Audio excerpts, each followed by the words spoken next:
Monsieur Soral. Bonjour. Deuxième épisode de votre nouvelle série Soral a presque toujours raison. Vous vouliez commencer par une petite mise au point et des remerciements également sur les dons qui vous ont été attribués. Oui, alors remerciements parce que ça fonctionne bien, les dons sont conséquents, et aussi précision, parce que certains ont posé la question de savoir s'ils ne faisaient pas des dons pour que je puisse m'enrichir. Ces dons ne vont pas dans ma poche, bien évidemment. D'abord parce qu'ils vont vers l'association, mais aussi parce que s'ils allaient dans ma poche, ils me seraient immédiatement repris par l'État et mes persécuteurs, sachant que j'ai saisie sur salaire, saisie sur mes droits d'auteur, et qu'on me prélève aussi ce qu'on appelle la livre de chair, c'est-à-dire que tous les mois, je crois que je verse 1 200 € de condamnation à M.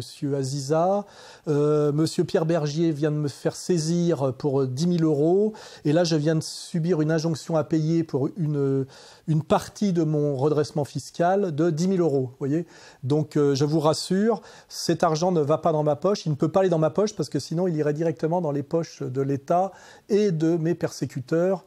Alors si en plus je veux montrer l'ironie de la chose, je subis un redressement fiscal là pour l'instant pour compte dissimulé à l'étranger. Alors il faut savoir que ce compte dissimulé à l'étranger, c'est mon compte PayPal. PayPal étant au Luxembourg, le redresseur fiscal qui se permet ce qu'il veut a décidé, parce qu'il fallait bien qu'il me persécute sur ordre du politique, que j'avais donc ayant un compte PayPal, un compte dissimulé à l'étranger. Hein. Alors je déclare ce qu'il y a sur ce compte PayPal, mais c'est pas grave. Comme je déclare donc ça comme don, mais pas comme compte à l'étranger. Bien que je déclare ce qu'il y a dessus, je suis quand même redressé de 1 500 € par an, pour compte dissimulé, plus de 7 000 € de pénalité. Donc ça fait 10 000 €. Voilà. Donc vous voyez comment le fisc, au service de la persécution d'État, arrive à partir de rien à me prendre 10 000 € que j'ai pas. Vous voyez, ça c'est pédagogique. Et vous voyez ce que ça coûte aujourd'hui de mener un combat de résistance politique. On est vraiment dans une société bourgeoise à la bourgeoise. On ne vous persécute pas physiquement de façon trop visible, mais par contre on vous tape systématiquement au porte-monnaie. Hein. Donc moi, entre les contrôles fiscaux, les condamnations et les échéanciers de condamnation, je suis réduit à vivre d'un SMIC, puisqu'on ne peut pas vous enlever au-delà du SMIC. Voilà. Donc, pour terminer cette digression, voilà pourquoi, de toute façon, l'argent que vous donnez pour que je puisse continuer à faire ce genre de commentaires ne va pas et ne peut pas aller dans ma poche. Voilà.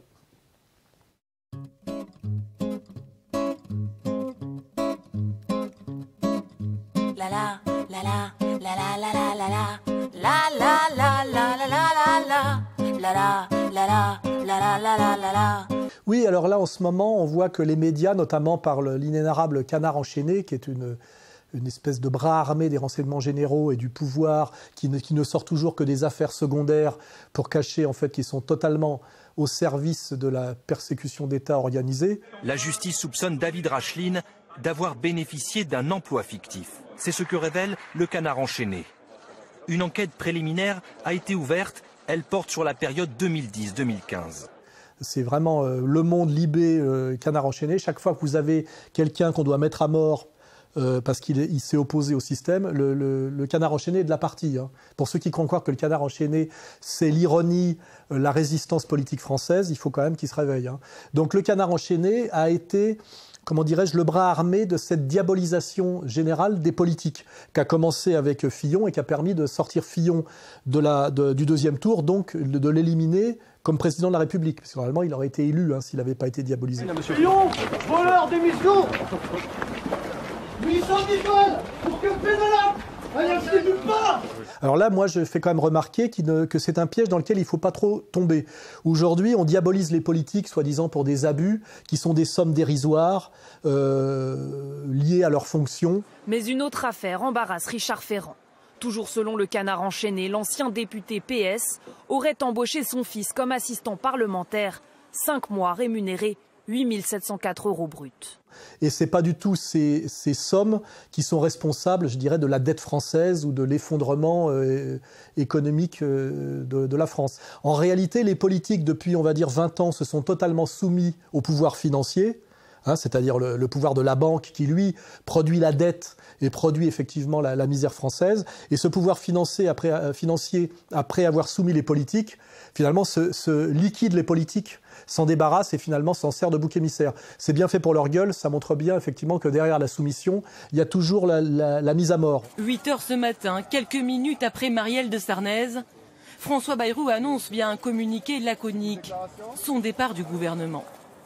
Entaché par les affaires d'emplois présumés fictifs, le MoDem disparaît de la photo officielle. Sylvie Goulard, hier, a donc emporté dans son sillage Marielle de Sarnez et François Bayrou. Donc les politiques, ce qu'on peut leur reprocher, c'est d'être des soumis. Mais ce n'est pas eux, effectivement, qui tapent abusivement dans la caisse. On parle de sommes assez dérisoires, des 5 000 euros, des 10 000 euros. Les rétrocommissions sur les ventes d'armes ou les fonds secrets, c'est des millions, des millions d'euros, voire des milliards d'euros. C'est des échelles qui n'ont absolument rien à voir, mais dont ne parle jamais le Canard enchaîné. Voilà. Donc ne soyons pas dupes de cette mise à mort des politiques, des mises à mort des politiques boucs émissaires, et remettons bien les politiques à leur place. Ce sont des tapins qui, finalement, ne sont plus payés comme des princesses aujourd'hui, mais comme des tapins. Donc là, on parle quand même de la pute de base, vraiment, le fion pourri, la pute de chantier. Et ça accompagne effectivement le nouveau pouvoir Macron, c'est-à-dire que la nouvelle chambre des députés Macron majoritaire là, de ce parti centriste dit La République en marche, effectivement devient une chambre d'enregistrement et donc une sorte de Douma. Ce qu'on reproche finalement à la Russie de Poutine, on est en train de le faire, je dirais, bien plus sérieusement en France. 350 sièges pour La République en marche et le MoDem. Puis la droite avec 136 sièges, 46 pour la gauche et ses alliés, le PS et ses alliés, 26 pour la France insoumise. Le Front National aura 8 députés. Donc voilà, bouc émissérisation des politiques, chambre des députés réduite à une chambre d'enregistrement, c'est-à-dire à une Douma, c'est, comment dirais-je, la conclusion et la conséquence finale de la soumission des politiques à la finance depuis l'avènement de la deuxième gauche. Voilà. Le président de la République n'a plus de pouvoir, ou beaucoup moins de pouvoir, en tout cas qu'avant, mais que les Français, et lui-même aussi, croient qu'il a toujours les mêmes pouvoirs. L'euro, aussi bonne raison, fait qu'une grande partie de la politique économique est heureusement devenue européenne. La décentralisation, les grands investissements ne sont plus dans l'État et la politique de grandes infrastructures ne lui appartient plus. Les privatisations, il n'y a plus de politique industrielle possible. La globalisation, le marché l'a emporté très largement. Et donc il y a un très grand nombre de choses qu'on croyait à la portée de l'État qui ne le sont plus.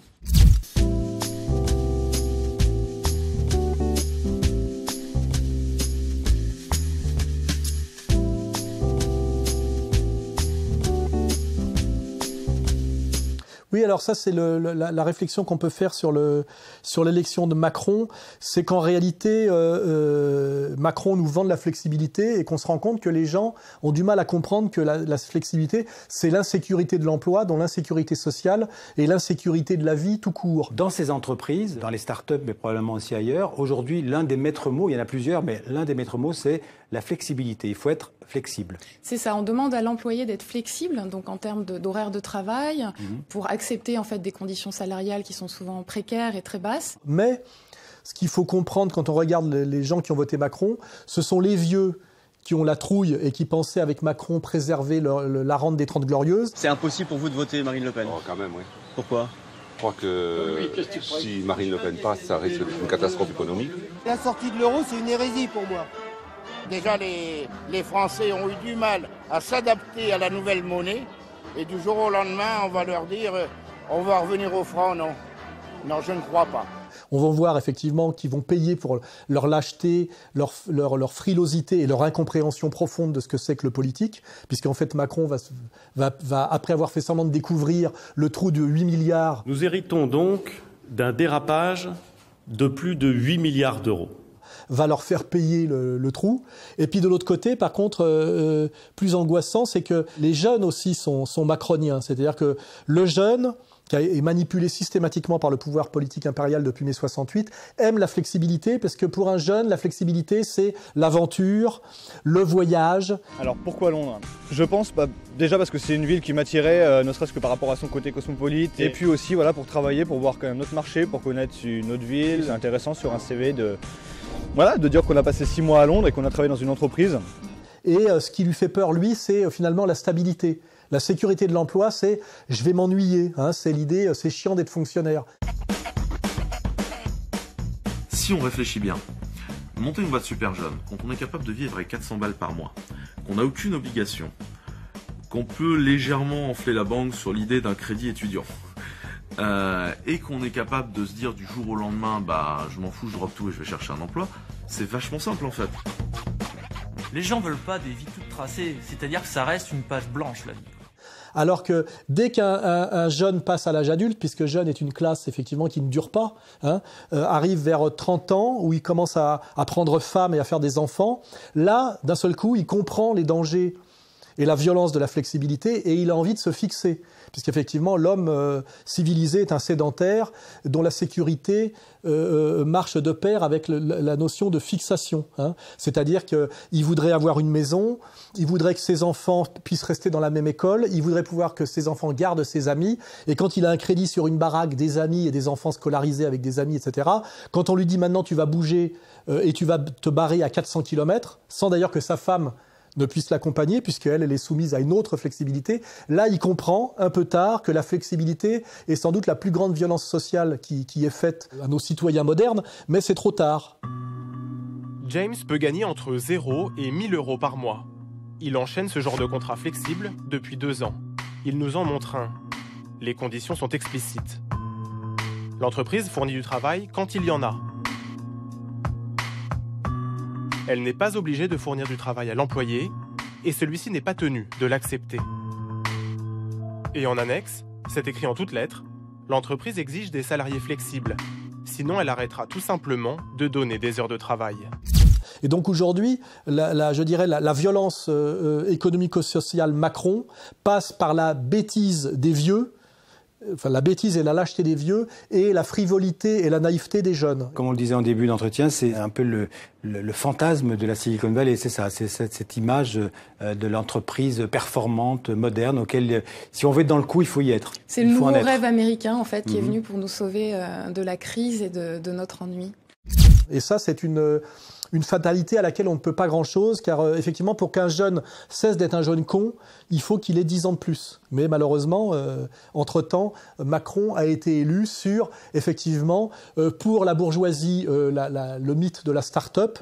Une ancienne gare de marchandises transformée en pépinière d'entreprise pour jeunes talents. À Paris, le président français a inauguré hier Station F, qui se targue d'être le plus grand incubateur de start-up au monde devant la Silicon Valley. Et pour le jeune plus précaire, la fascination pour l'ubérisation. Et ce avec d'excellents Français, d'excellents soldats qui marchent au pas en pensant que la République, c'est encore le meilleur régime ici-bas. Oui, alors j'essaye de comprendre avec un peu de recul ce qui se joue et ce qui s'est joué au moment des élections et depuis l'élection. On comprend en fait que Marine Le Pen a été aidée par les médias à la condition de la dédiabolisation, c'est-à-dire d'accepter une bonne partie de l'idéologie dominante. Le terrorisme aujourd'hui est le fait du fondamentalisme islamique. Point. Pour l'amener finalement au deuxième tour, mais pour perdre. C'est-à-dire que là, on voit bien que Marine Le Pen a été, et on l'a été même avec elle d'une certaine manière, l'idiote utile d'une stratégie qui a été voulue en très haut lieu. C'est pour ça qu'Attali jubilait dès 2014 en disant que le prochain président serait Macron. Je crois qu'Emmanuel Macron a tout à fait le talent pour être un présidentiable un jour. C'était bien pour nous faire comprendre avec retard que c'est eux qui pilotaient tout ça. Et maintenant que Marine a été utilisée et qu'elle ne sert plus à rien, arrive, je dirais, la mise au rencard. C'est-à-dire qu'on voit que les procès qui étaient intentés à l'entourage financier de Marine, elle est directement prise dedans aujourd'hui, c'est-à-dire qu'elle va être menacée très directement de sanctions très graves qui peuvent aller jusqu'à la prison. Hier, en fin d'après-midi, la présidente du Front National quitte le pôle financier. Elle vient d'être mise en examen pour abus de confiance. Marine Le Pen est soupçonnée d'avoir rémunéré 2 permanents du parti frontiste en tant qu'assistant parlementaire européen. Marine Le Pen et son père ont-ils sous-évalué leur patrimoine commun de 60%? C'est ce que le fisc suspecte aujourd'hui. Sont concernées les propriétés de la famille, le domaine de Montretout et la maison de Rueil-Malmaison. Marine Le Pen évalue ses parts dans le domaine à 142 800 €, 362 000 € estime le fisc. On voit qu'elle a compris qu'elle ne serait jamais présidente de la République et face à la violence qu'elle commence à subir réellement et à la compréhension de ce à quoi elle a servi, on voit qu'elle commence à se comporter comme s'est comportée l'élite du Parti communiste français après l'éviction de Georges Marchais, c'est-à-dire à accepter finalement son rôle et son destin qui est, je dirais, plus du tout le combat pour le souverainisme authentique pour aller vers la prise du pouvoir. Ça se traduit aujourd'hui par la façon dont elle est en train d'accepter la marginalisation de Philippot et de ce qu'il représente. Ne plus dire qu'on veut sortir de l'euro. Les gens sont habitués à cette monnaie, mais alors ça les angoisse. Vous allez perdre Florian Philippot au FN. Eh oui, je sais bien qu'un seul être vous manque, tout est dépeuplé. Je sais pas, il y a le Tronxène, il y a le Prozac. Et après tout, il ira au bout de ses convictions. Mais je ne crois pas du tout il démissionnera, c'est ça que vous voulez dire? Pardon? Il démissionnera? Si demain, les adhérents du Front National décidaient qu'on doit abandonner cette partie-là, il ne se sentirait plus en accord avec ses convictions. Donc c'est possible. Mais je trouve que c'est tout à son honneur. Et la façon dont elle est en train d'accepter ce que j'avais moi-même annoncé la dernière fois que j'étais passé chez Tadei, c'est-à-dire que face à une idéologie où il y avait 2 souverainismes qui étaient mis en parallèle au Front National, la lutte contre le mondialisme économique, qui n'est pas d'ailleurs la mondialisation, et la lutte identitaire, elle a pris ces 2 piliers, sont 2 vecteurs gagnants. Elle les additionne, bien qu'ils soient parfois un peu contradictoires, puisque c'est lutter contre le néolibéralisme mondialisé, tout en validant le conflit de civilisation, ce qui à un moment donné posera des problèmes de cohérence. Un souverainisme social et économique représenté par Philippot, qui était de sortir de l'Union européenne et de retrouver son autonomie monétaire par le retour au franc, qui est le vrai souverainisme sérieux, qui permet tous les autres.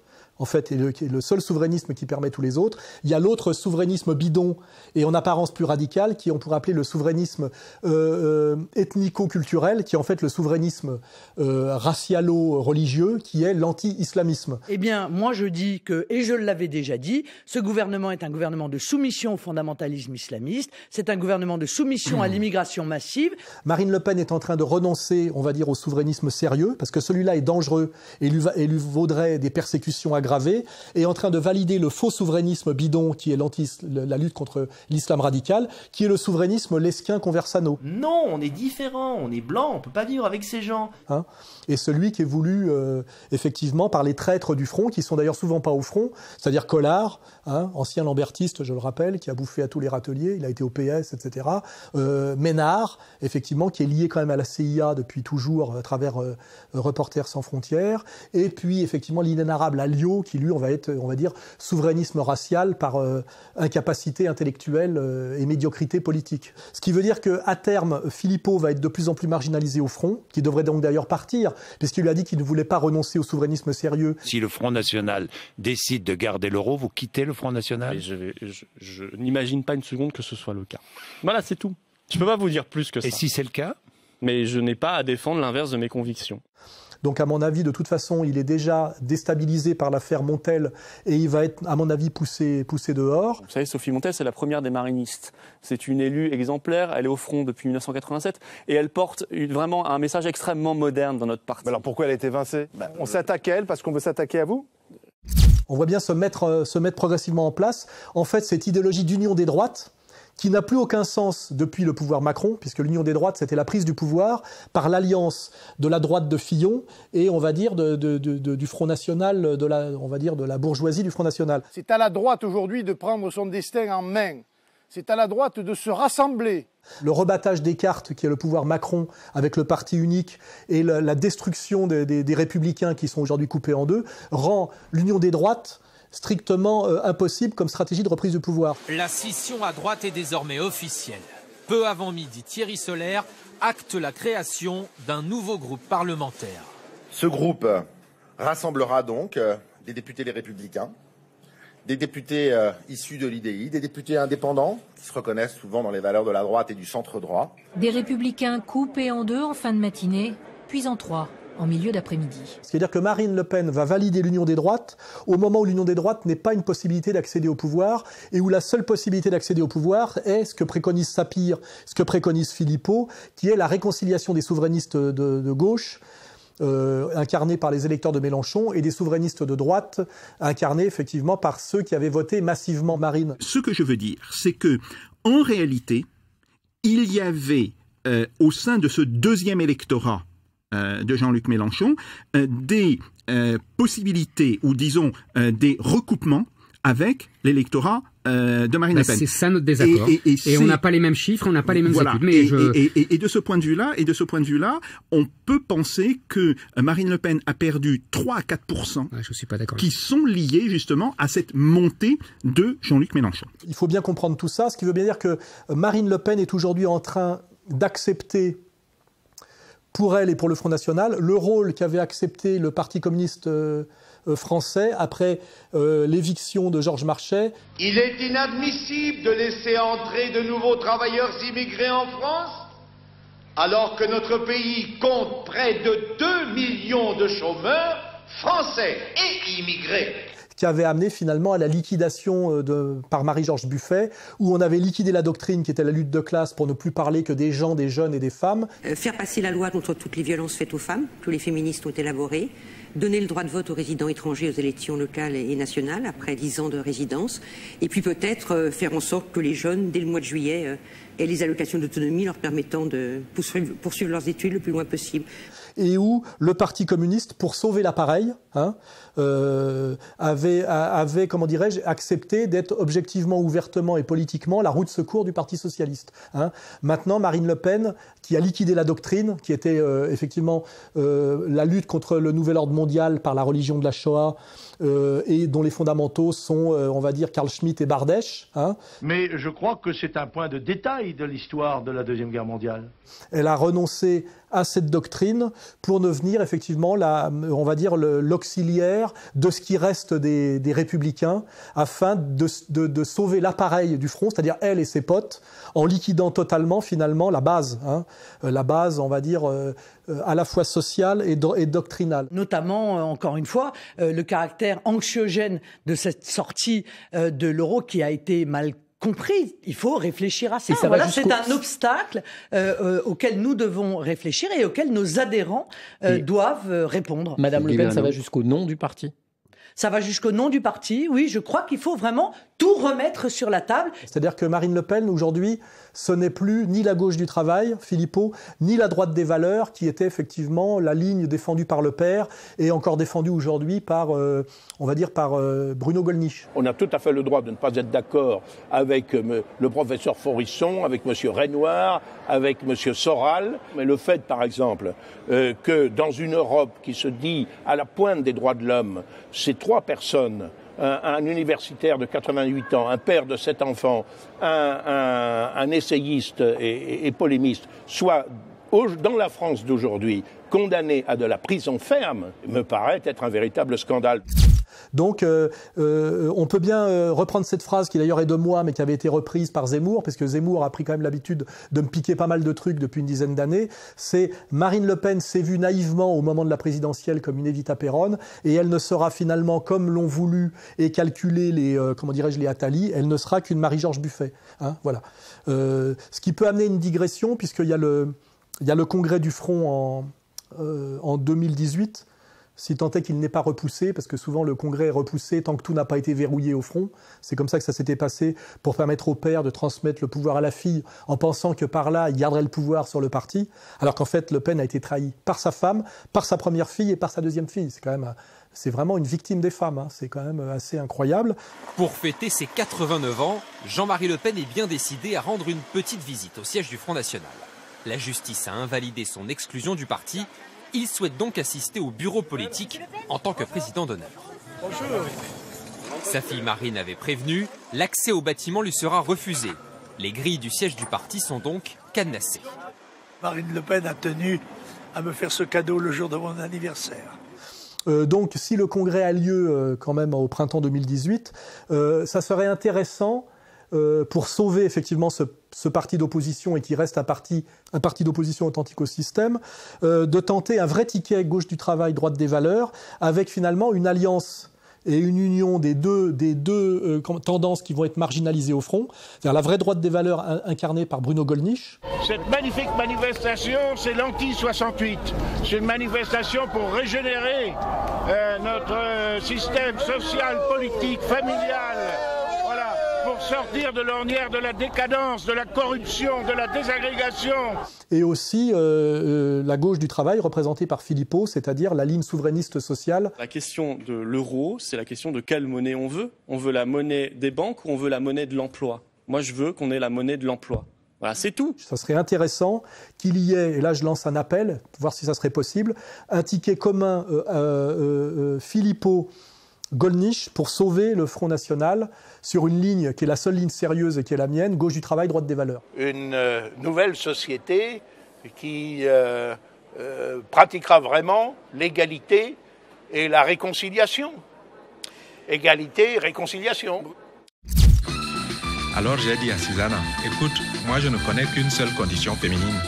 La femme obéit à son mari, elle lui fait à manger, elle lui fait des enfants, voilà tout. Mélenchon, à mon avis, a compris, puisqu'il a quand même un rêve un peu de pouvoir lui aussi, même s'il sait que c'est dangereux de vouloir réellement prendre le pouvoir sur une ligne sociale et non mondialiste et non macronienne, il est devenu une espèce de Doriot ou de Déa en puissance. Car la France, ce n'est pas seulement une grande histoire, ce n'est pas seulement une terre magnifique, c'est aussi les Français. J'informe le nouveau pouvoir que pas un mètre du terrain du droit social ne lui sera cédé sans lutte. Le peuple français n'a donné aucune chance aux survivants de l'ancien monde et il nous a désignés pour dorénavant porter devant le fanal du combat. Il est tenté par le souverainisme de gauche authentique, le souverainisme social. Le problème, c'est que ces troupes, je ne parle même pas de ses électeurs, mais des troupes qu'il a derrière lui, ne sont absolument pas à son niveau d'intelligence et de compréhension. Évidemment, on est face à des phénomènes de type fasciste. Il y a un djihadisme vert, comme le fascisme, je veux dire, trouve sa source aujourd'hui dans une sorte de djihadisme bleu marine. Tout ça, c'est des notions de gens qui se radicalisent dans une haine de l'autre. Il a derrière lui les abandonnés du PS et les abrutis du NPA, qui sont en fait des antifascistes et des antiracistes. Vous êtes député de la République avec l'écharpe bleu, blanc, rouge, et vous aviez signé une pétition en faveur de la chanson « Nique la France » du groupe ZEP. Ouais. Est-ce que vous, en tant que député, vous êtes fier d'avoir signé à cette époque la chanson la liberté d'expression de ces artistes. Nique la France et son passé colonialiste, ses odeurs, ses relents et ses réflexes paternalistes. Nique la France et son histoire impérialiste, ses murs, ses remparts et ses délires capitalistes. On ne peut pas soutenir la liberté d'expression. Mais nique la France, c'est pas de la liberté d'expression. Si. Non. C'est le titre d'une chanson et dans cette chanson, voilà, c'est. Et c'est le vrai problème effectivement que va rencontrer demain le souverainisme de gauche de Mélenchon, c'est avoir des auxiliaires qui n'ont absolument pas sa vision et son intelligence, et qui risquent à la limite de se retourner contre lui s'il va jusqu'au bout de ses analyses et donc de ses stratégies d'alliance, parce qu'en réalité, il devrait marcher demain la main dans la main avec Philippot, tel que l'analyse très bien Sapir. Or, s'il fait ça, j'ai peur que Bonobo, là, ne comprenne pas du tout la démarche et se retourne contre lui. Avec votre parcours d'être devenu député, vous dites vive la France ? C'est pas pourquoi non, mais vive la France vive la France parce que c'est la démocratie, que vous êtes député de la République. Bah oui, j'en suis honorée. Vous avez dit vive la France, vous pouvez pas dire vive la France Si, je peux dire vive la France, oui. Donc effectivement, la catastrophe des souverainistes aujourd'hui, c'est qu'ils sont séparés entre souverainistes de gauche et souverainistes de droite, et que si jamais ils veulent s'allier, nous aurons les crétins sur la ligne Alliot qui crieront à la trahison bolchevique à droite, et puis à gauche, nous aurons les bonobos, effectivement, qui crieront au fascisme et au racisme. Je le dis et j'insiste là-dessus, car il s'agit de notre ADN politique. Pas une voix ne doit aller pour le Front National, pas une. Et voilà, il y a deux visions très différentes. La nôtre est humaniste et progressiste, celle de Marine Le Pen est obscurantiste et xénophobe. Donc, pour l'instant, je dirais, le système macronien a de beaux jours devant lui. Et ça amène une digression, c'est qu'aujourd'hui, le peuple de France, tel qu'on le conçoit, c'est-à-dire le peuple d'Audiard, le peuple qui a applaudi le retour de Gaulle, le peuple, on va dire, du CNR, est profondément minoritaire en France, parce que même si nous, on a fait depuis 10 ans un travail de formation d'élite, le système, lui, a fait un travail d'abrutissement de masse. Mathieu? Oui. Tu fais quoi dans la vie? Je suis maçon. J'aime bien les maçons. T'as une belle truelle? Et aujourd'hui, je pense que s'il y avait le référendum de 2005... Les Français rejettent la Constitution européenne. Le non l'emporte largement, 55%. Aujourd'hui, ce référendum serait gagné par Macron. Hein. Ce qui veut bien dire aujourd'hui que la notion de reprise du pouvoir par les voies électorales, c'est-à-dire la coexistence effectivement de la vérité et de la majorité, n'a aucun sens. Hein. Aujourd'hui, l'élection majoritaire amène systématiquement à la défaite du peuple français et comment dirais-je, de la France et des intérêts de la France bien compris. Ce qui veut dire qu'il va falloir se poser des questions sur le rapport que peut avoir une opposition cohérente qui défend la France et la question du suffrage majoritaire. Hein.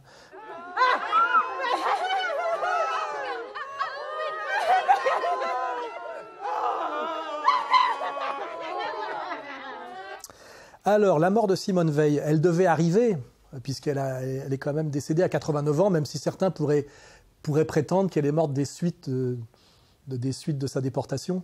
Jamais nous n'en pourrons mesurer les souffrances, si profondes, si violentes, de celles qui brisent une âme, qu'il s'agisse de la noire expérience, des camps de la mort. Des souffrances qu'elle a dû endurer pendant plus de 70 ans, je crois.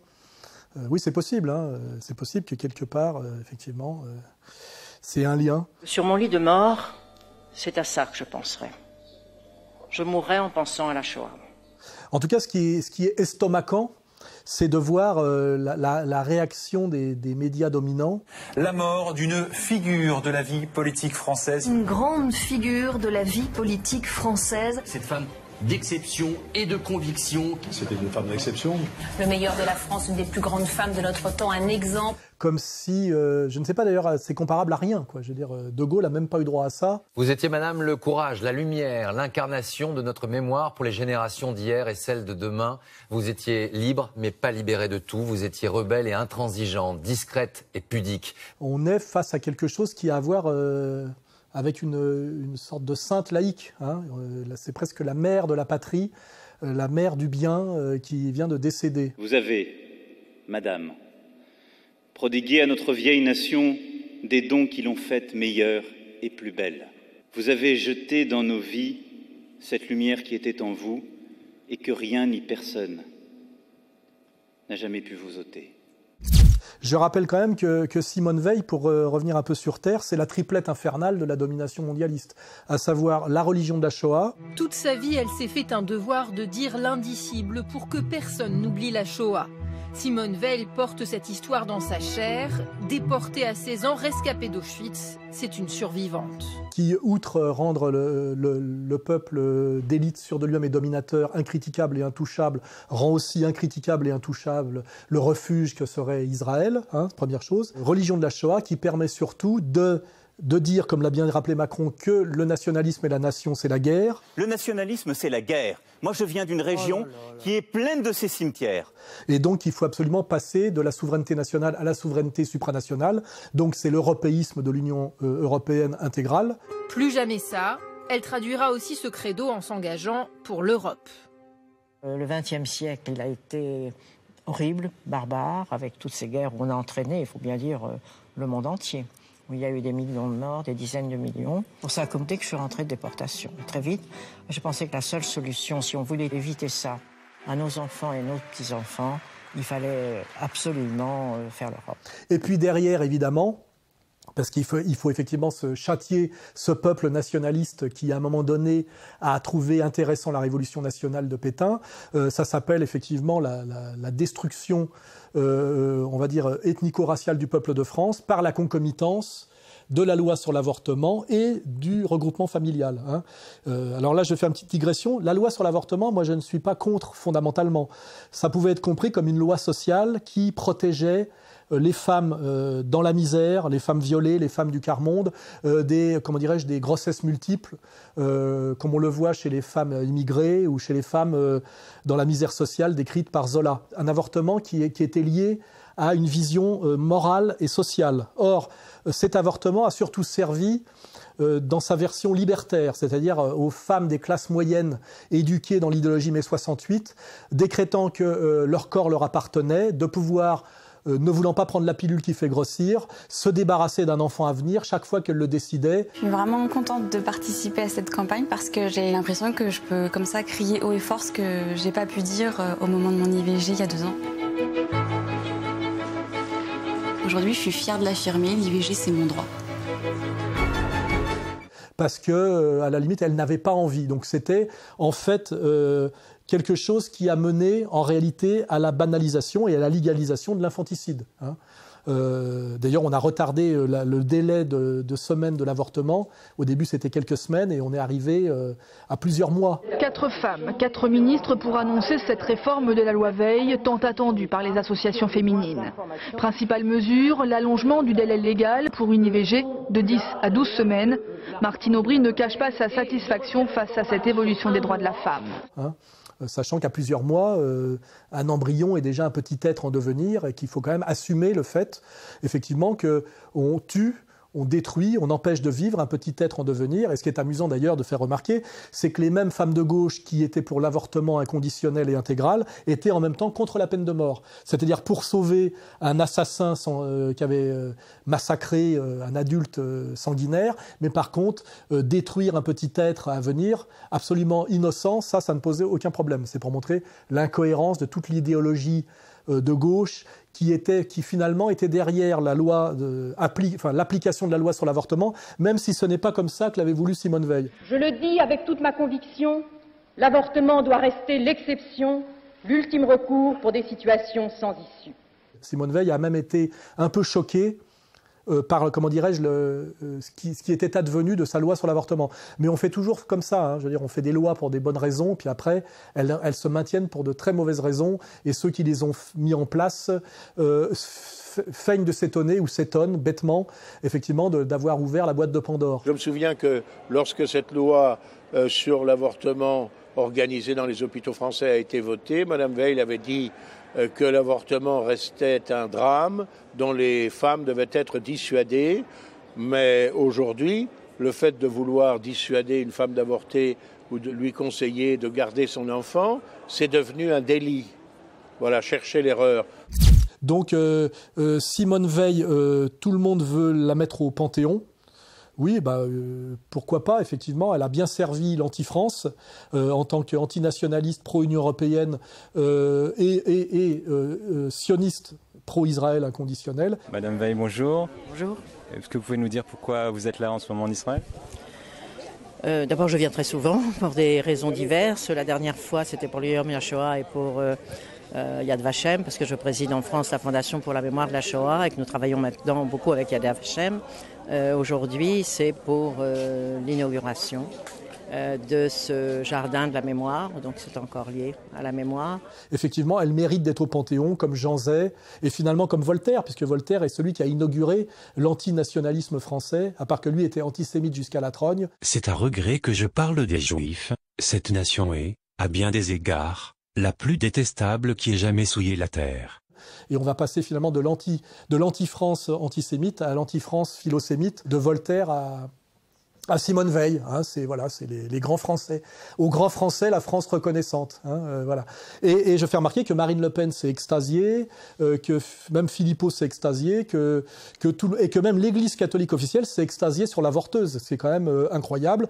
Et je pense même d'ailleurs dans cette logique qu'au-delà du Panthéon qu'elle mérite évidemment, quand on comprend bien ce que c'est que la République française, je pense qu'on pourrait même penser à une canonisation. Au point où en est de soumission le pape François, qui est une sorte de super Jean-Paul II, on pourrait proposer la canonisation de Sainte Simone, qu'on devrait déjà commencer à appeler comme ça.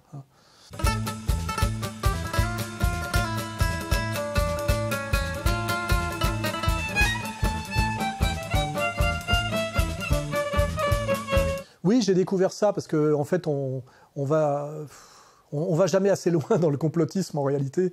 On est toujours très en dessous de la réalité. Qu'elle avait agi de façon très discrète pour effectivement favoriser le don d'organes de la France vers Israël. Très peu de personnes le savent. Elle avait signé lors de son passage au ministère de la Santé un accord franco-israélien de don d'organes. En effet, Israël manquait cruellement de donneurs. Cet accord réel mais appliqué avec une très grande discrétion aura permis à de nombreux Israéliens de rester en vie. On se rappelle quand même qu'il y a un énorme trafic d'organes aujourd'hui qui converge vers Israël. On se rappelle que Kouchner avait été mouillé au Kosovo. La vente des organes. Mais vous êtes malade, non? 5 médecins kosovars condamnés pour trafic d'organes au Kosovo. Le tribunal de l'Eulex, mis en place par l'Union européenne pour juger les dossiers trop sensibles pour la justice locale, leur a infligé des peines allant d'1 an de prison avec sursis à 8 ans ferme. 2 suspects courent toujours, un chirurgien turc et le cerveau présumé du réseau, l'israélien Moshe Harel. On se rappelle que beaucoup de rabbins américains sont mouillés. 15 membres présumés d'un réseau international de trafic d'organes, dont 5 rabbins écroués. Ceci n'est pas l'épilogue d'une série policière américaine à grand succès, mais bel et bien l'un des plus vastes coups de filet jamais lancés par la police de l'État du New Jersey. 10 ans d'enquête pour démanteler un réseau aux ramifications allant jusqu'en Suisse et en Israël. Corruption, extorsion de fonds et trafic d'organes, le tout dissimulé par des religieux peu scrupuleux. Et on constate que même la Sainte-Simone était quand même, avait mis un peu le doigt dans ce commerce transnational qui, effectivement, permet de faire des organes des goy, des pièces de rechange pour la communauté de lumière. Now, listen to the following quote. Gentile souls are of a completely different and inferior order. They are totally evil, with no redeeming qualities whatsoever. If every simple cell in a Jewish body entails divinity, is a part of God, then every strand of DNA is a part of God. Therefore, something is special about Jewish DNA. And the author of these comments, Chabad Lubavitch Rabbi Yitzhak Ginsburg. Je rappelle que c'est, pour ceux qui se posaient la question, oui, la religion des religions, la seule d'ailleurs qui mérite de survivre à la laïcité, admet bien effectivement que l'organe du goy puisse servir de pièce de rechange à l'élu, qui, je le rappelle, est le seul qui a le divin en lui, et donc qui n'est pas un simple animal. Voilà. If a Jew needs a liver, can you take the liver of an innocent non-Jew passing by to save him? He answers, the Torah would probably permit that. Jewish life has an infinite value, he explained. There's something infinitely more holy and unique about Jewish life than non-Jewish life. This statement was made by a leading Lubavitch rabbi named Yitzhak Ginsburg, and it can be found in the April 26, 1996 edition of Jewish Week.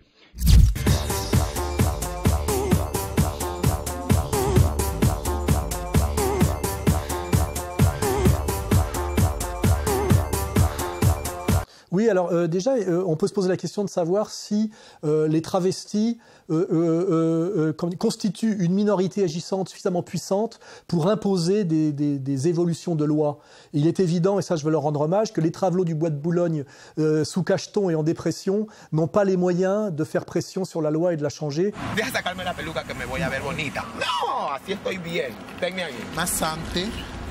Se pagaba, más antes se pagaba los 10, los 20, los 30, hasta 40 se cobraba, pero ahora quieren dar 5.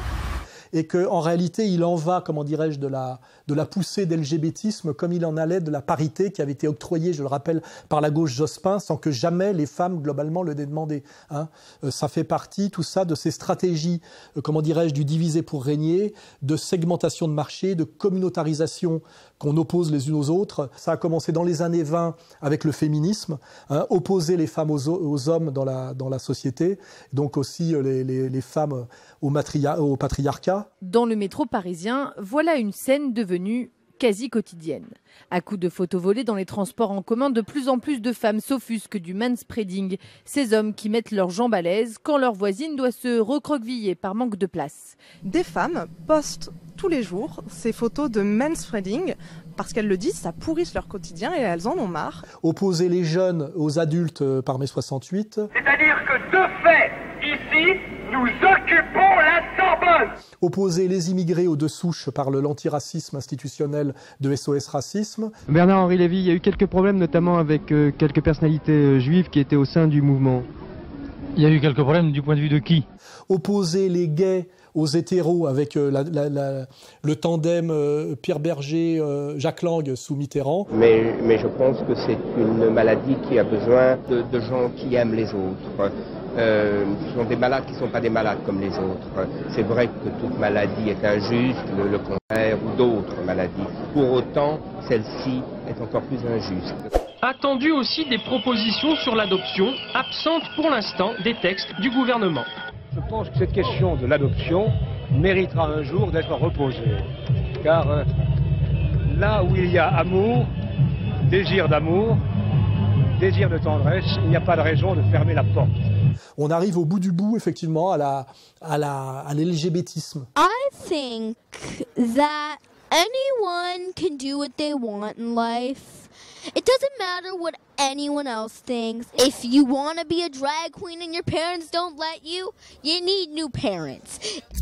Et l'LGBTisme est non seulement du diviser pour régner, de la segmentation de marché et du communautarisme hostile organisé, mais là, ça va encore au-delà puisque c'est s'opposer frontalement à la loi naturelle, donc à la nature, et mettre en avant, je dirais, cette idéologie maçonnique et anti-catholique et anti-religieuse et anti-tradition, mais jusqu'à son hystérie, qui est l'homme mesure de lui-même, donc l'homme augmenté, Lucifer se révoltant contre Dieu, et derrière nous avons le marché des organes, bien évidemment, les prothèses, les jeux para-olympiques que personne n'a demandé et qui sont un spectacle répugnant et absurde. On a les images, regardez, et il sert avec ses pieds. Mais ça, c'est tout à fait l'illustration du handisport, c'est-à-dire que l'athlète, c'est toujours possible. On trouve des solutions. On trouve des solutions. Parce que là, c'est ça. C'est ce qu'on dit depuis le début, tout est possible. Et puis effectivement, la puce, c'est-à-dire tout ce qui nous est promis comme marché et comme soumission pour demain. J'ai trouvé la relation homme-machine assez intéressante. Et c'est vrai que le fait d'avoir 1 milliard de cartes sur soi tout le temps, une carte de club de sport, une carte de machin, une carte de truc, une carte de visite, c'est hyper encombrant. Et c'est vrai que ça permet, grâce à cette technologie-là, avec une puce, de pouvoir avoir toutes ces fonctions. Marché de l'organe et de la prothèse, homme augmenté, sorti totalement de la loi naturelle et du patriarcat, de la famille, de la différence des sexes, etc. Ils ont le sourire et pour cause. Quelques semaines à peine après s'être imposé dans la campagne pour les législatives, le mariage homosexuel a été autorisé en Allemagne. Aujourd'hui, en Europe, ils sont désormais 14 pays à reconnaître le mariage homo. Sans aller jusque-là, 12 autres ont reconnu une forme d'union civile qui confère aux couples des droits similaires au mariage en matière fiscale, patrimoniale ou sociale. En Europe de l'Est, en revanche, les réticences restent fortes. On est vraiment dans le monde tel que nous l'a promis Orwell et même Aldous Huxley, c'est inauguré effectivement là par l'hystérie LGBTiste qui n'a finalement rien à voir avec la dépression homosexuelle. Ça reste encore une manipulation par un tiers dominant. Alors, ne parlons pas du Zohar, qui est complètement délirant, qui va encore beaucoup plus loin, parce que le Zohar explique que les Juifs sont des parcelles de la divinité, la Shekinah, dispersées au milieu du fumier des Goyim. Donc on a vraiment une religion qui est essentiellement raciste. Oui, ça, Henri de Lesquin, c'est amusant parce que j'en profite pour rappeler qu'il m'avait intenté un procès qu'il avait perdu quand je lui avais reproché son espèce de sionisme intégral et ultra-violent, et que j'avais dénoncé la bêtise, je dirais, de cet antisémitisme bourgeois et très lâche qui consiste à être à la fois antisémite et pro-sioniste. Inutile de se voiler la face, qui veut la fin veut les moyens. Le courage, l'énergie, la détermination et l'habileté dont font preuve les Juifs d'Israël face aux Arabes musulmans, qui les entourent sont un exemple pour l'Europe chrétienne. Ce que cet apologète du courage à l'israélienne et cofondateur du club de l'horloge n'a pas compris, on admira au passage la constance dans l'engagement idéologique, c'est qu'en France, les Gazaouis c'est nous, les sous-chiens patriotes. Ce que n'a pas pigé non plus notre génial polytechnicien, c'est que jamais, au grand jamais, quels que soient les coups de langue appuyés que leur passe notre exo-fonctionnaire dans le tréfonds, Ses petits amis droïdes holomistes à 2 vitesses ne lui laisseront faire, en France, ce qu'ils applaudissent des 2 mains en Palestine. En pensant que la communauté qui nous domine va pardonner l'antisémitisme par le sionisme. La ligne Lesquin, qui est aussi la ligne Conversano, qui était la ligne de la bourgeoisie lâche ou de la lâcheté qui rêve de s'embourgeoiser, est une ligne profondément immorale et stratégiquement perdante. Et Lesquin en est la démonstration, puisque après m'avoir fait virer de Radio Courtoisie depuis 2009, je le rappelle, je suis interdit d'antenne de Radio Courtoisie, alors que j'amenais de la jeunesse et notre clientèle à Radio Courtoisie. Il m'a interdit de Radio Courtoisie depuis 2009. Mais Alain Soral, c'est bien connu, est un agent d'influence des islamistes, et plus précisément de l'UEIF. Car il faut bien que le Soral... Et il finit lui-même par se faire virer, parce qu'en fin de course, il s'est rendu compte que d'être finalement sioniste quand on était, je dirais, intrinsèquement et structurellement un antisémite, puisqu'un grand bourgeois versaillais...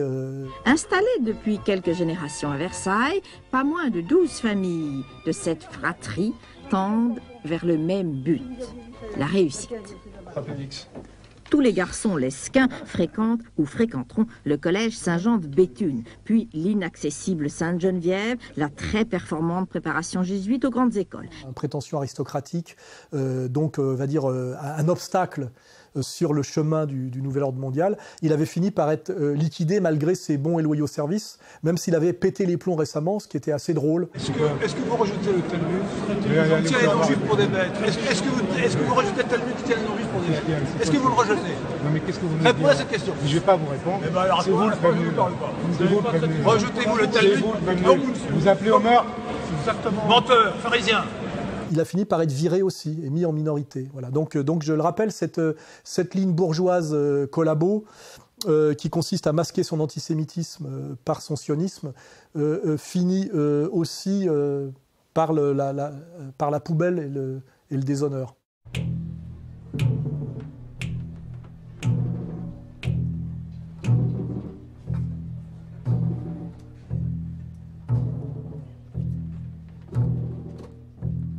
Oui, alors l'éviction de Natacha Polony, qui a été demandée, je crois, par Patrick Cohen, mais on sait la chaîne hiérarchique qu'il y a derrière, montre bien ce dont je parlais tout à l'heure entre le souverainisme bidon qui va être de plus en plus validé par le système, qui est le souverainisme qui consiste à défendre, soi-disant, l'Occident chrétien, l'Europe chrétienne contre le danger d'islamisation. Notre culture, elle est judéo-chrétienne. Personne n'y changera rien. Et ce qu'on veut mettre à bas, c'est cette culture judéo-chrétienne. Et voilà pourquoi, en même temps, il y a une offensive contre nos frères juifs et contre nos valeurs. Et l'autre souverainisme qui va être systématiquement mis sous le boisseau et persécuté, le souverainisme social, le souverainisme économique, auquel se rattachait Polony. Mais souverainisme, ça veut dire quoi? Ça nous parle du peuple souverain. Mais c'est l'essence même de la Révolution française et de la République. C'est quelque chose de magistral. Quand Jacques Généreux, tout à l'heure, a parlé fort bien des questions économiques, que nous a-t-il dit? Il nous a dit qu'en effet, on ne peut pas penser ces enjeux économiques en dehors d'une souveraineté de la nation. Tout cela est lié. La lutte des classes, aujourd'hui, elle se joue aussi à ce niveau-là.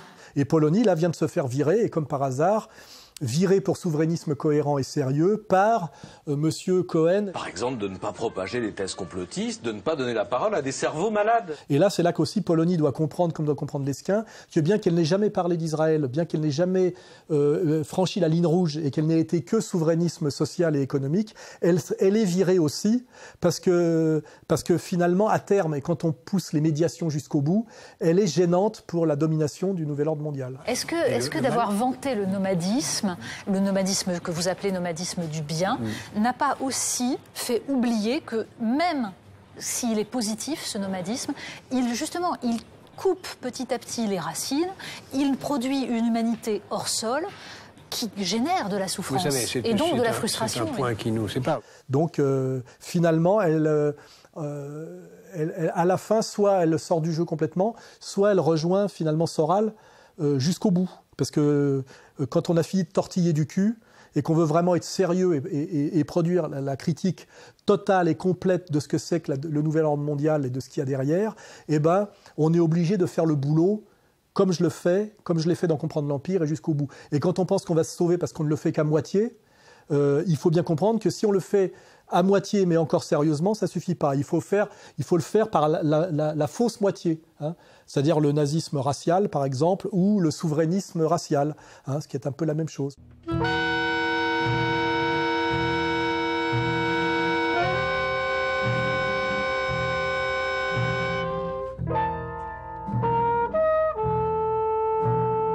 Alors là, lui, Pujadas, ça va encore plus loin, c'est que ça rejoint cette petite phrase qui avait été balancée par la patronne, je crois, du service public, qui avait dit « On a une télévision d'hommes blancs de plus de 50 ans, et ça, il va falloir que ça change. » C'est-à-dire mettre de la couleur, des femmes, des jeunes. Pujadas a beau être soumis à tous les pouvoirs mondialistes, il a pour lui le défaut d'être un mâle blanc de plus de 50 ans, donc quelqu'un qui a encore la capacité de comprendre à quelle sauce nous allons être mangés demain. La Libye. Regrettez-vous d'être intervenu, non pas pour sauver Benghazi, mais d'avoir outrepassé en quelque sorte ce mandat et d'être allé jusqu'à tuer, ou de fait faire tuer, livrer le colonel Kadhafi. Et même ça, c'est trop, parce qu'il faut aujourd'hui que les animateurs du procès de consommation et les animateurs tout court, c'est-à-dire ceux qui vont être aux commentaires du pouvoir mondialiste dans sa phase de parachèvement, ne comprennent même pas ce qui est en train de se passer. Et donc, on va aller très très loin dans la soumission de la France, et notamment de la soumission sociale. On met aujourd'hui sur la touche, même les gens qui, bien qu'ils sont soumis, auraient encore une possibilité de quant à soi, c'est-à-dire de comprendre les mécanismes et de pouvoir à un moment donné faire de l'ironie ou un commentaire déplacé. On se rappelle par exemple que Pujadas avait commis l'erreur d'interviewer assez honnêtement le président Assad. La France soutient la coalition nationale syrienne. Sont-ils des terroristes ? Ceux qui, à l'heure actuelle, reçoivent le soutien et possèdent des armes occidentales appartiennent au groupe État islamique, armés et équipés par votre État et d'autres pays occidentaux. Et interviewer Assad, c'est comme interviewer Poutine. Dès lors que vous lui donnez la parole et que vous lui laissez répondre, vous voyez bien que c'est lui le bon dans l'affaire, hein, et que c'est avec lui qu'il faudrait marcher, et non pas avec les dingos d'Al-Nostra ou les dingos qui veulent à tout prix détruire la Russie néo-traditionnelle de Poutine. Et ça, effectivement, il faut bien le comprendre. Demain seront liquidés, de toute façon, tous les gens qui ont un cerveau et qui sont encore capables de raisonner avec des valeurs humanistes, on va dire. Ces gens-là seront virés, même s'ils n'ont rien dit et qu'ils n'ont rien fait, et même s'ils ont fait de leur mieux pour tapiner, parce qu'ils ont encore les moyens de comprendre ce qui se passe. Et ça, c'est déjà trop. Et c'est pour ça que dans cette logique macronienne, Pujadas va être remplacé par la petite Lapix. C'est un mauvais casting, comme 3 sur 4, qui n'étaient pas des gens bien, même si vous les avez ensuite désavoués. C'est un mauvais casting, c'est inquiétant pour la suite. Madame, est-ce que vous pourriez juste 2 minutes non, mais parfois je reprends la parole parce que c'est pas une tribune non plus. Hein, c'est-à-dire par une paire de seins et des yeux bleus et une hystérie, une soumission hystérique qui fait abstraction de toute capacité de penser. On parle de Marine Le Pen. Elle a eu la même position. Jusqu'en Israël, alors que jusque-là, vous aviez l'air plutôt de vouloir vous rapprocher d'Israël. Donc qu'est-ce qui vous choque là-dedans? Qu'est-ce qui choque le ministre des Affaires étrangères? Vous auriez préféré qu'elle dise quoi? Déjà qu'elle aille ressortir Vichy, c'est la France? Non, elle ressort pas. Non. C'est tout. Avouez que c'est tout. Soyez honnête, Madame Lapix. Soyez honnête, Madame Lapix. Avouez que cette petite phrase n'apaise pas. Vous voyez, hein, c'est-à-dire on est très proche de l'aboiement du chien. Hein. Ouah, ouah, ouah. Non, on ne m'entend pas, Madame, parce que vous me coupez la parole toutes les 2 secondes. Alors allez-y, finissez. Hein, voilà. Et ça, c'est effectivement, c'est ce qui est préconisé demain comme journaliste. Hein. C'est-à-dire, on aura le communautaire pur qui lui roule pour sa boutique. Et là, ça sera le Cohen pour le bas de gamme ou dans le haut de gamme, ceux d'ailleurs qui prennent jamais leur retraite bizarrement, c'est-à-dire le El Kabash ou l'analyse sérieuse ou alors pour le spectacle. Que si je dois être le dernier, je serai le dernier. Je suis comme Charles Aznavour. Lui, il a fait 70 ans de carrière. Lui, il a 20 ans de plus que moi, donc j'ai encore de la marge. On a le Drucker. Eux ne sont jamais à la retraite. Hein. Ils restent jusqu'à la mort, comme Simone Veil d'ailleurs. Et d'ailleurs, ils seront canonisés au moment de leur décès. Sinon, les autres, il faut qu'il y ait que de la boueilleuse hystérique. Les débats inter-extrême droite, c'est vraiment... Dupont-Aignan, il est d'extrême droite ? Oui. Bah oui, il a le même programme économique que Marine Le Pen. Nicolas Dupont-Aignan, a une mansuétude à l'égard de Bachar al-Assad qui est absolument scandaleuse. Une mansuétude à l'égard de Vladimir Poutine qui est absolument scandaleuse. Incapable de produire le moindre raisonnement, donc la moindre analyse sérieuse, parce que toute analyse conduirait à ce qu'on appelle une critique. Une critique, normalement, ce n'est pas d'ailleurs négatif. C'est simplement dire ce qui est. Et la capacité critique, dans son acception radicale, doit être éliminée totalement. Tous les noms que vous citez, surtout William Lémergie, est-ce que ce sont les conséquences du jeunisme voulu par Delphine Ernotte? On peut quand même le penser, ça avait commencé l'an dernier, souvenez-vous, il y a eu Julien Lepers qui a été le premier, il y a eu Patrick Sabatier qui a suivi, évidemment Lémergie, Pernoud, Pujadas, vous avez vu le point commun, tous des hommes blancs de plus de 50 ans.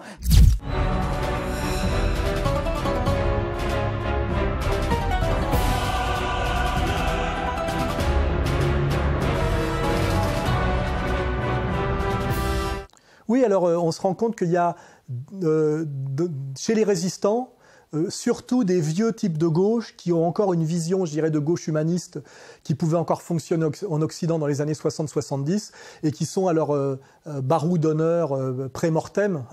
Et je rappelle que Oliver Stone, outre être un bon cinéaste, qui a fait quand même de bons films, avait sorti quelques petites phrases qui prouvent qu'il n'est pas dupe de l'idéologie du nouvel ordre mondial et de la domination du nouvel ordre mondial. Les médias contrôlés par les Juifs empêchent un débat libre sur l'Holocauste. Il y a un lobby important aux États-Unis. Ce sont des travailleurs. Ils s'assurent d'être informés de tout commentaire, c'est le lobby le plus puissant à Washington. L'opinion publique américaine se focalise sur l'Holocauste à cause de la domination juive des médias.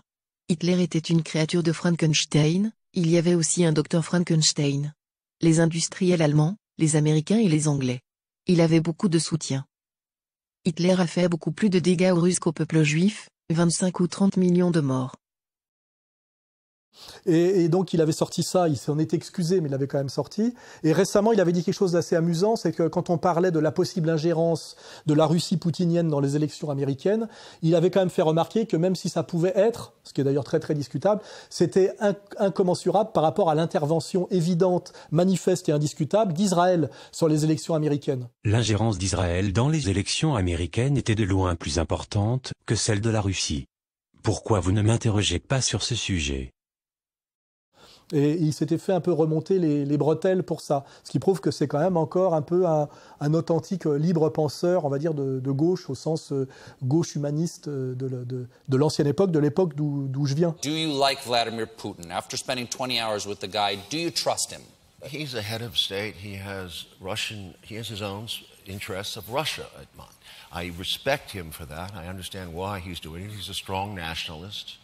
Et là, dans cette logique d'insoumission taquine, il a osé faire quelque chose qui va lui être vertement reproché, c'est-à-dire interviewer simplement honnêtement, en posant toutes les questions, mais en laissant au type répondre aux questions.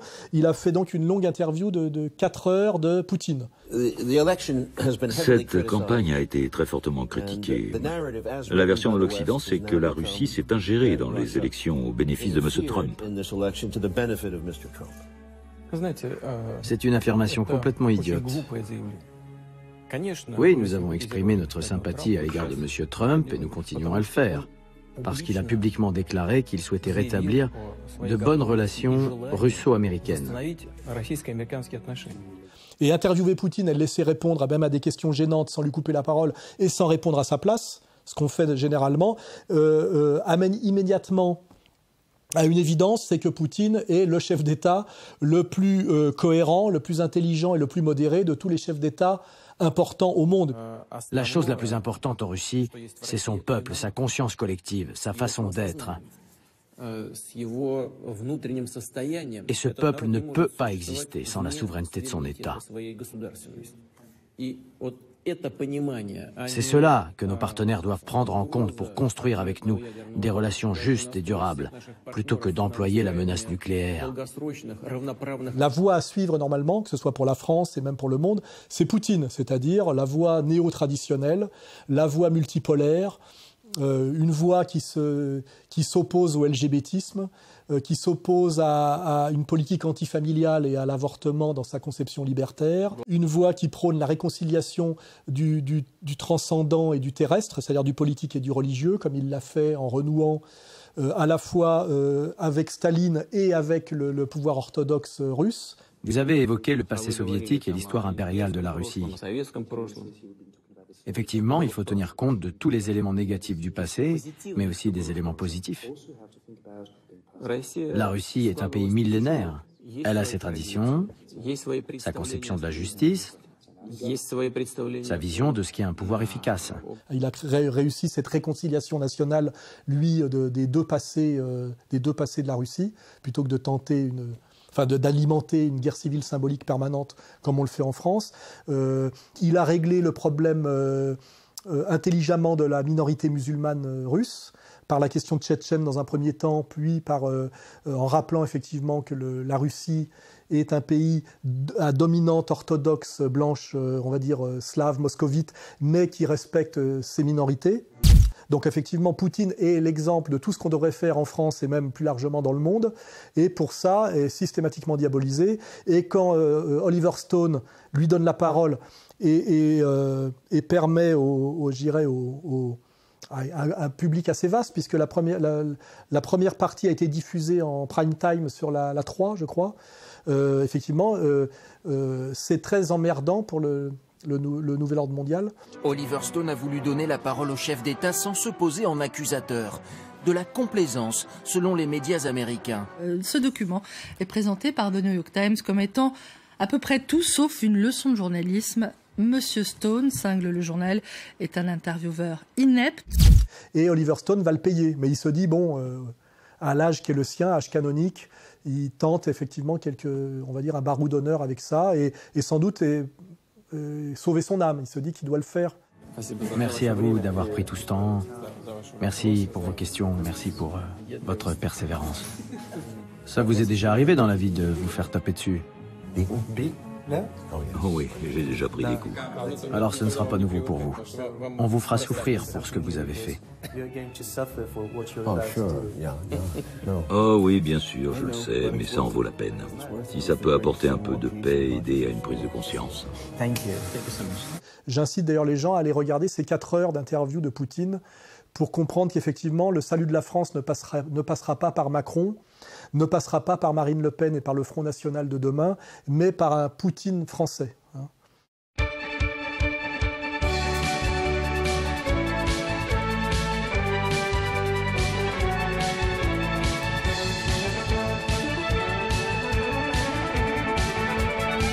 Oui, alors ça, c'est mes petites... il faut bien que je glisse quelques quenelles de temps en temps. Je vais en Corée du Nord... invité par le régime coréen, par ce régime très intéressant qu'on appelle le Juche, je crois, qui est une sorte de monarchie socialiste. C'est très intéressant pour ceux qui s'intéressent à Charles Maurras. Je pense que ça a beaucoup à voir avec la pensée de Charles Maurras, de s'intéresser à la longévité, à la solidité et à l'insoumission incroyablement respectable de ce petit pays de 25 millions d'habitants à la domination américaine. Pour l'armistice, nous avons exposé le drapeau de notre pays. Les États-Unis, eux, ont voulu dissimuler leur défaite et ils se sont cachés derrière celui des Nations Unies. 60 années ont passé, mais nous avons conservé ce drapeau comme preuve de leur agression contre nous et de leur défaite. Si jamais les États-Unis oublient le passé et nous déclarent à nouveau la guerre, nous les anéantirons. C'est le pays non aligné par excellence. Donc je vais aller visiter ce pays où, je le dis tout de suite, je risque beaucoup moins de persécutions que dans mon propre pays, la France. Je rappelle que je viens de prendre 3 mois de prison ferme pour avoir osé diffuser un dessin humoristique qui était une parodie d'une couverture de Charlie Hebdo. Je rappelle que là, je suis encore convoqué par la police parce que on me somme de donner l'identité d'un dessinateur qui a produit un dessin de la semaine sur le site Égalité et Réconciliation. J'ai déjà répondu que je ne donnerai pas ce nom, car je ne suis pas indicateur de police, et donc j'aurai encore un nouveau procès pour un 2e dessin humoristique, qui a trait d'ailleurs à Macron et aux sponsors de Macron. Donc là, ça va très très très loin dans la persécution politique. Et je rappelle que j'ai eu plusieurs agressions en commando, que j'ai pris de la prison ferme, que je croule sur approximativement 250 000 € d'amende et de condamnation à la 17e chambre pour délit d'opinion. Donc, n'étant pas fasciste, comme vous le savez, et n'ayant plus aucune croyance ni aucune confiance dans ce qu'on appelle la démocratie de marché et d'opinion, qui est en fait ce qu'on appelle la dictature occidentalo-compatible, effectivement, je n'ai aucun problème à aller demander demain l'asile politique, car je vais demander l'asile politique à ce qu'on appelle une république populaire, non ? Une démocratie populaire. Là, ce sont les 2 premières immeubles qui ont été donnés aux professeurs de l'université qui nous sont. Alors, l'architecture rappelle un livre ouvert. Regardez le toit. Nous n'avons pas beaucoup de ressources naturelles. Nous n'avons pas de pétrole, nous avons un peu de charbon, etc. Il y avait des mines, etc. Donc, la science fait le futur. C'est pour ça qu'on a donné beaucoup de logements, aux professeurs, etc. Continuez à filmer, vous allez voir le théâtre du 25 avril. Voilà. C'est là que nous avons fait le 7e congrès du parti. Là, vous avez l'emblème du Parti des travailleurs de la Corée, le marteau, la faucille. Et puis le truc pour écrire. Voilà, bravo. C'est pas une bougie. Là. Non, c'est pas une bougie, c'est pour faire la calligraphie. Un pinceau d'écriture. Oui, c'est ça, pour faire des idéogrammes.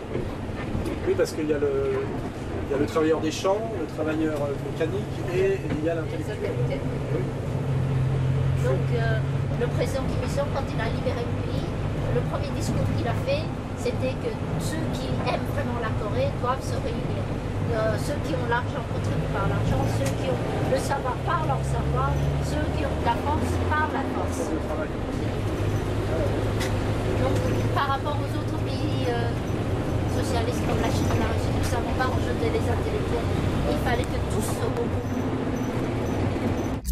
Je vais aller demain demander l'asile politique à la Corée du Nord, qui, je le rappelle, est un pays qui ne connaît ni l'invasion raciale, ni le racisme, ni l'antiracisme, puisque c'est un pays ethniquement et racialement cohérent, qui ne connaît pas la domination du CRIF, qui est un pays, je crois, qui ne reconnaît pas l'existence de l'État d'Israël et qui est pro-palestinien, qui est un pays qui aide par ses petits moyens le régime syrien légal d'Assad, qui est un pays dans lequel il n'y a pas de tag, il n'y a pas de rap.